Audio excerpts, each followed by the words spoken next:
हम चलते हैं अपने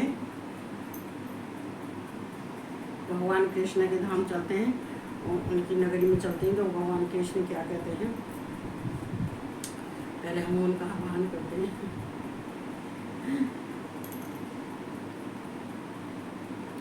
ओम कृष्णाय नमः, ओम वासुदेवाय नमः, ओम परमात्मने नमः, ओम गोविंदाय नमो नमः, ओम राधा वल्लभाय नमः, ओम कृष्णाय वासुदेवाय हरे परमात्मने प्रणतः क्लेशनाशाय गोविंदाय नमो नमः, ओम क्लीं कृष्णाय नमः, ओम क्लीं कृष्णाय नमः, ओम क्लीं कृष्णाय नमः।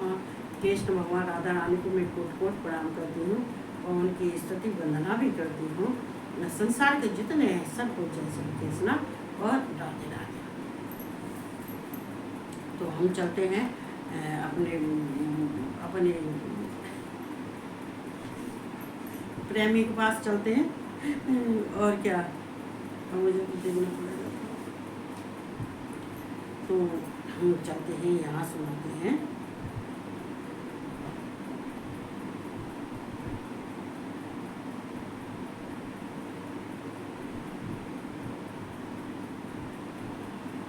मैं सर्वाण कर्माण संन्यस्य अध्यात्म चेतसा निराशीय निर्ममो भूत्वा युद्धस्वं विगतज्वरः। तो यहाँ कृष्ण भगवान कह रहे हैं, मुझ अंतर्यामी परमात्मा में लगे हुए चित्त द्वारा संपूर्ण कर्मों को मुझ में अर्पण करके आशा रहित, ममता रहित और संताप रहित होकर युद्ध कर। तो यहाँ कृष्ण से कह रहे हैं, चूंकि यहाँ पहले कह चुके हैं कि परंतु ये महाभाव गुण विभाग और कर्म विभाग के तत्व को जानने वाला ज्ञान योगी संपूर्ण गुण ही गुणों में बढ़त रहे, ऐसा समझकर उनमें आसक्त नहीं होता है। मतलब जहाँ तो कृष्ण यहाँ समझा चुके थे कि ये जो हमारे 23 गुण होते हैं, इन 23 गुण जो है, प्रकृति के जो 23 गुण होते हैं, इनमें रमण न करके और इनको अपने बस में करके, चूँकि ये स्वतंत्र होते हैं, ये प्रकृति के जो होते हैं गुण होते हैं स्वतंत्र। तो यहाँ कृष्ण यहाँ भी यही समझा रहे थे कि तू ये महाभाग, तू इसमें महाभाव, तू इसमें नहीं पढ़। क्यों नहीं पढ़? कि ये जो तेरे मतलब ये संसार तेरे मतलब का नहीं है, और ना ही तू इसमें रमण कर सकता है, और ना ही इनके ज्ञान के अनुसार तू चल सकता है। क्योंकि ये संसार में जितने हैं ज्ञानी भी हैं, अज्ञानी भी हैं, लेकिन तू अज्ञानी नहीं है।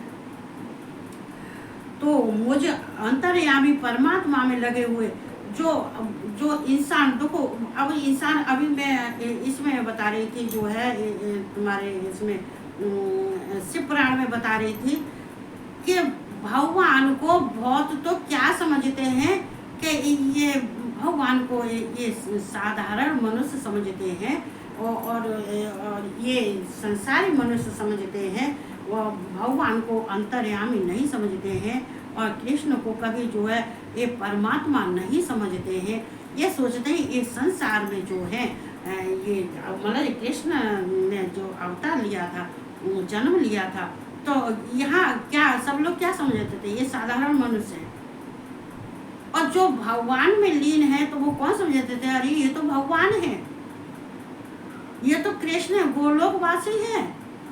लेकिन जो बहुत ऐसे मनुष्य होते हैं कि साधारण मनुष्य जैसा व्यवहार उनके साथ में करते हैं, उनको परमात्मा और ब्रह्म नहीं समझते हैं, साधारण मनुष्य समझते हैं, और ना ही अपने चित्त के द्वारा उनका स्वरूप जानते हैं कि क्या उनका ऐश्वर्य है, क्या उनका जो है प्रभाव है, क्या उनके गुण हैं, क्या उनका स्वरूप है, और क्या उनके कर्म हैं, क्या ये निर्गुण हैं कि निराकार हैं कि साकार हैं।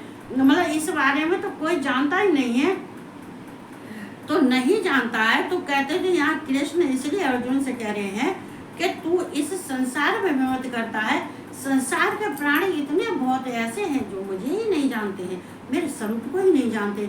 मेरे अभी मैं उसमें बता रही थी कि बताओ कि इतनी तो उम्र हो जाती है और भगवान के शंकर और हैं कि शिव और हैं कि महेश और हैं, मतलब ये ही नहीं पता कि संसार का जो चलाने वाला है, जो श्रेष्ठ हैं, जो ईश्वर के ईश्वर हैं, वो कौन है?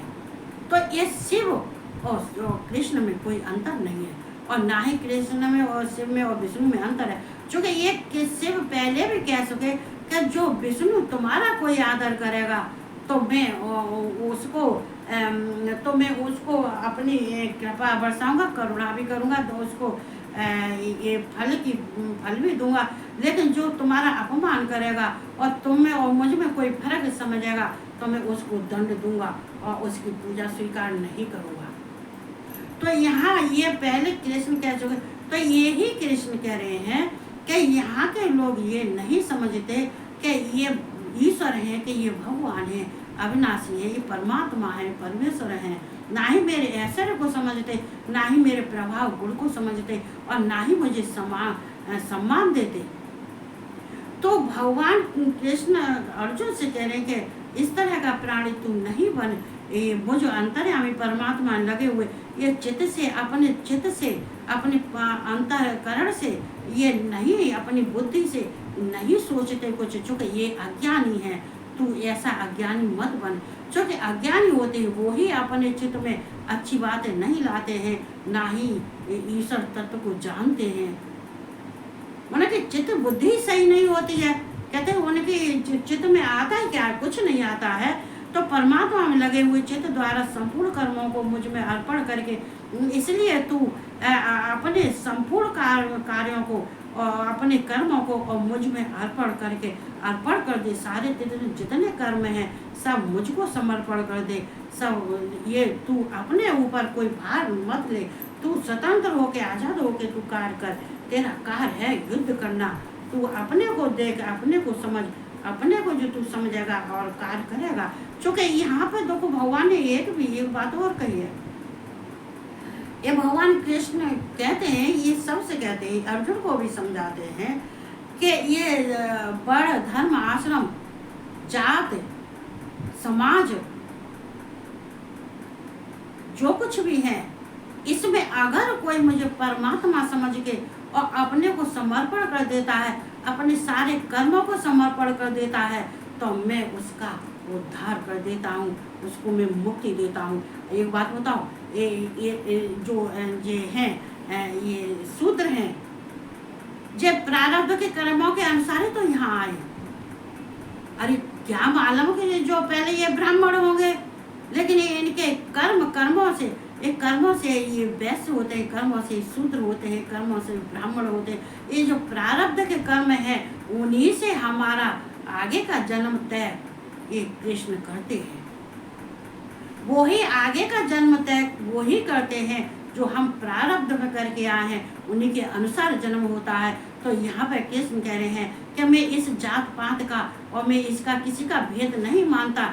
चूँकि अगर एक शूद्र भी होता है और भगवान का स्वरूप का ध्यान करता है, मनन करता है, अपने चित्त से उनके स्वरूप का ध्यान करता है, तो भगवान उसको शूद्र से वो उसको मुक्ति दे, उस शूद्र को भी मुक्ति दे देते हैं, उसको भी स्वर्ग मिलता है। ये नहीं सोचना कि यहाँ पे ये शूद्र है तो इसको मुक्ति कहाँ से मिले। लेकिन कृष्ण यहाँ कहते हैं अपने धर्म वर्ण के अनुसार, अपने जात के अनुसार जो हमने दिया है, इसके अनुसार अपने ईमानदारी से और अपने सत्य पर चल के अपना कार्य करो। अपना कार्य करना चाहिए। ये नहीं सोचना चाहिए कि शूद्र रहता का कि नहीं उसको मंदिर में जाके गीता ही पढ़नी है, इससे पुराण पढ़ना है, ऐसा नहीं है। उसका जो कार्य दिया है सेवा करना, वो अपना कार्य करे। सेवा करना ही उसका प्रथम ये श्रेष्ठ कार्य है जो है, तो ये सब करना चाहिए। तो यहाँ कह रहे हैं सब कर्मों को मुझ में अर्पण करके आशा रहत, ममता रहत, मतलब किसी चीज़ की तेरे अंदर आशा नहीं होनी चाहिए कि हम दूसरे से आशा करते हैं कि ये हमारा कार्य करेगा, ये हम इसके ऊपर छोड़ देते हैं, और कि हमें किसी में ममता होती है। ये ममता, ये आशा रहत, ममता रहत और संताप रहत होकर युद्ध कर। इन सबको ये ममता, आशा, काम, ये आसक्ति, ये जो कुछ भी तेरे अंदर है, इन सबको तू त्याग दे। चूँकि हम ये नहीं कह रहे तू अच्छे कर्मों को त्याग दे। कर्म दो तरह के बताए, एक साधारण मनुष्य के कर्म होते हैं, वो अपने अपने स्वाभाविक कर्म होते हैं, अपने स्वार्थ के कर्म होते हैं, अपने घर परिवार, अपने जीवन निर्वाह के लिए होते हैं।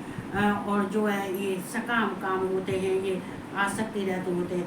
और जो निष्काम भाव जिसके अंदर होता है, जिसमें किसी के फल की इच्छा नहीं होती है और ना ही किसी को होती है, तो वो क्या होता है, तो वो उसको भगवान कहते हैं। उसमें ना ममता रहती है, ना किसी से आशा रहती है, ना आसक्ति रहती है, और ना ही उसमें काम की रहती है, ना फल की इच्छा होती है रहती है। उसमें तो किसी की रहती ही नहीं है। इसलिए तो भगवान से कृष्ण कह रहे हैं, इन सब को तू त्याग के केवल तू युद्ध कर। इन चीजों में सारे में नहीं फंस, तू केवल तेरा कार्य है युद्ध करना, तो तू युद्ध कर जो है। चूंकि अभी इस समय तो भगवान कृष्ण खाली युद्ध को ही वो समझाते हैं, और युद्ध को ही करवाना चाहते हैं। तो यहाँ पर देखो ये कृष्ण के लिए, अर्जुन के लिए भगवान समझाते हैं। कूलर बंद कर दिया तो गर्मी होता है। ये में मत मिदम नित्यम मनुष्टत मानवाः श्रद्धावंतो अनुसूयन्तो मुच्यते ते अपकर्म वै। जो कोई मनुष्य दोष दृष्टि से रहित और श्रद्धा युक्त होकर मेरे इस मत का सदा अनुसरण करते हैं, वही संपूर्ण कर्मों से छूट जाते हैं। यहाँ भगवान देखो कितना अच्छे, ये मानवा का मतलब ये मैं मत मिदम नित्यम अनुष्ठ मानवा।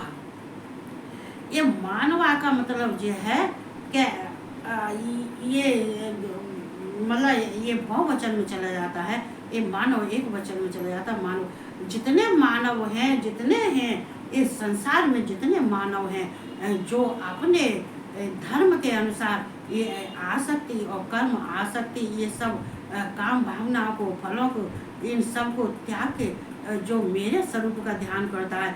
कोई मनुष्य दोष दृष्टि से रहते श्रद्धा जो मुझ में इन सब को अपने जो जितने भी उसके विकार होते हैं, ये बाहर के शारीरिक विकार होते हैं, इन विकारों को छोड़ के, और जितने उसके अंतःकरण में जो कुछ भी हो, उसकी भावना जैसी गलत होती है, उन मन को शुद्ध करके और अपने जो है सारी इच्छाओं को अपने बस में करके, और ये श्रद्धा से और भक्ति से जो मेरे इसको मत को मानता है, जो अभी ऊपर मैंने कहा है, ऊपर के श्लोक में, जो मेरे इस तरह से कहे हुए वचनों को मानता है, जो परमात्मा को समझता है, मुझे साधारण मनुष्य नहीं समझता है, और मेरे अंदर कोई दोष दृष्टि नहीं देखता है। जैसे कहते हैं अरे कि भगवान में क्या है, ये आगे उसमें अनेक जो अज्ञानी होते हैं, जो साधारण मनुष्य होते हैं, भगवान में अनेक दोष देखते हैं, अनेक दोष निकाल देते हैं। चूँकि भगवान को ईश्वर के समान नहीं समझते हैं, साधारण मनुष्य समझ के उनके अंदर अनेकों दोष निकाल देते हैं, अनेक दोष करते हैं। तो वो बहुत हैं, निरे हैं, और मैंने बहुतों को सुन, जहाँ ऐसी जगह पर फंस जाती हूँ, वहाँ पर कभी बाई चांस कभी लेकिन हालांकि मुझे तो ऐसा कोई नहीं मिलता, हाँ, लेकिन टकरा जाता है कोई न कोई।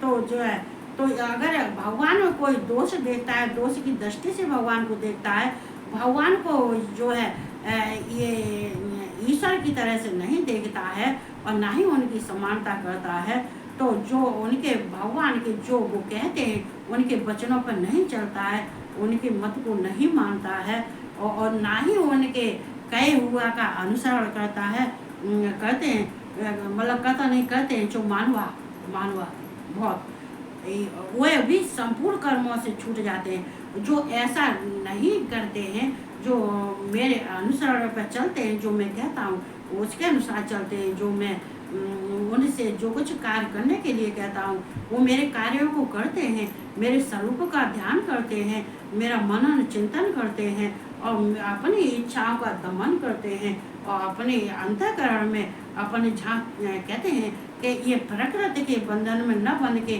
केवल ये मेरे को अंतःकरण में ये ध्यान करते हैं। आत्मा परमात्मा है, जो आत्मा चेतन है, और ये प्रकृति जड़ है। ये जड़ को छोड़ के अगर चेतन का ये ध्यान करते हैं, तो मैं ऐसे तो ऐसे मनुष्य को मैं संपूर्ण कर्मों से ऐसे मनुष्य छूट जाते हैं और ऐसे मनुष्यों को मैं मुक्ति देता हूँ। तो हे अर्जुन, तू ए संसारी जैसा मत बन। तो यहाँ भगवान लोग को यही समझाते हैं, क्योंकि यहाँ सबके लिए ही ऐसा होता है कि सबको अपना अपना कार्य करना चाहिए, अच्छे से करना। अब देखो क्या किसी का क्या कह सकते हैं, किसी के बारे में कुछ भी नहीं कह सकते भाई। ये जो है ऐसा कलयुग चला है कि ये कलयुग के चक्कर में जैसे अभिमन्यु ये चक्रव्यूह में फंस गए, ऐसे इंसान भी चक्रव्यूह में फंसा हुआ है और वो निकल नहीं पा रहा है। चूंकि निकलने का उसको रास्ता नहीं मिल रहा है, मिल ही नहीं रहा है, वो ढूंढ भी नहीं रहा है। वो जिधर मुड़ गया है, गलत रास्ते पर मुड़ गया तो मुड़ गया। उसको यही नहीं है कि इस रास्ते को छोड़ के हमें अपना और मार्ग देखना चाहिए। चूंकि तो ये बुद्धि आएगी कहाँ से आएगी? ये बुद्धि आएगी तो तभी जब तुम कृष्ण की शरण में जाओगे, शिव की शरण में जाओगे, विष्णु की शरण में जाओगे, तभी तो बुद्धि आएगी। ऐसे बुद्धि कैसे आएगी? नहीं आ सकती है ना। तो हमें अपना सारा कार्य छोड़ के ये भगवान में का ध्यान और मनन जरूर करना चाहिए। एक क्षण के लिए, 2 क्षण के लिए, 1 घंटे के लिए, 2 घंटे के, जैसे तुम्हारी इच्छा हो, जब भी इच्छा हो जाए, जब इच्छा हो जाए, जब इच्छा हो जाए, केवल भगवान का ध्यान करो जब इच्छा हो जाए। हम ये नहीं कहते कि गृहस्थी का पालन मत करो, मैं भी तो करती हूँ, पूरे दिन काम करती हूँ, 2 मंजिल का सारा कार्य करती हूँ मैं। खाना पीना, कपड़े धोना, 3 वॉशिंग मशीन भरे कपड़े डेली के धुलते हैं, ऊपर नीचे साफ सफाई करना, झाड़ू पोछा धुलाई करना, रुद्राभिषेक करना, हनुमान जी की चौकी रखी है, हनुमान जी की अलग पूजा करना और रुद्राभिषेक डेली करना। तो ये सारा हमारा भी खाना दोनों टाइम खाना पीना बनाना, जब सारे गृहस्थी का अकेले का जो अकेला मैं सारा उठाती हूँ, सारा अकेला करती हूँ, फिर भी भगवान के लिए टाइम निकालती हूँ, मैं करती हूँ। चलो भाई मैं व्यास जी तो हती नहीं, सो व्यास गति पे बैठी रहूँ, वही कहती रही भाई मुझे तो सारे देखना है, यहाँ का भी देखना, वहाँ का भी देखना, दोनों सब जगह देखना। तो ठीक है, ये भगवान का ध्यान करना चाहिए, अच्छे से भगवान का भजन करते ध्यान करते रहना चाहिए। यही कहते हुए सबको जय श्री कृष्णा, राधे राधे और सबको गुड नाइट।